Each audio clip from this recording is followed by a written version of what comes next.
Je rappelle que si cette centrale est construite, la SLN gagne 1 $ la livre sur ses coûts de production, ce qui signifie 10 à 15 milliards CFP de gains chaque année.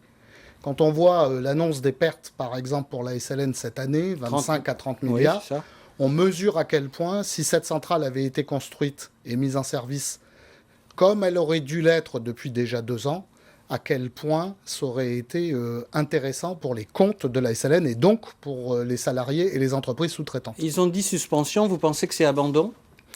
Je ne sais pas, ce que j'observe, c'est que cette centrale, elle devait être construite à partir de 2009. Là où il y avait beaucoup d'argent, à cette époque-là, Exactement. il y avait beaucoup d'argent. Il y avait 100 milliards de trésorerie disponibles dans les caisses de la SLN. Donc le pactole, il est parti ailleurs. Exactement. À l'époque, nous, Calédonie Ensemble, on s'est opposé à cette distribution massive de dividendes, mais elle a été opérée. Et le constat aujourd'hui, c'est que si cet argent avait été réservé pour réaliser l'investissement, eh bien la SLN aujourd'hui serait en bien meilleure situation pour affronter la crise des cours. Est-ce qu'elle peut trouver un financier extérieur?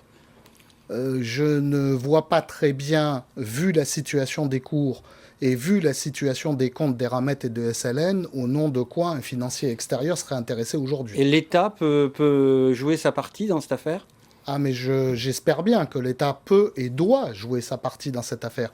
L'État est actionnaire, je le rappelle, d'Eramet. L'État est partenaire de l'accord de Nouméa. Et donc, à ce titre, l'État a une responsabilité historique, si j'ose dire, dans cette affaire. Parce que tout le monde doit comprendre que si on sacrifie cette centrale, on sacrifie SLN et avec elle, les milliers d'emplois de salariés et de sous-traitants qui en dépendent. Vous, en tant que président de la province sud, vous avez un pouvoir de pression, on va dire, sur l'industriel? J'ai à mon niveau la possibilité de prendre un certain nombre de dispositions concernant la prolongation de la centrale actuelle. Bon, en même temps, il ne faut pas jouer perdant-perdant dans cette affaire. Le sujet, c'est pas de fermer la centrale électrique actuelle, c'est clairement au contraire d'obliger les dirigeants d'Eramet à réaliser cet investissement dans une nouvelle centrale.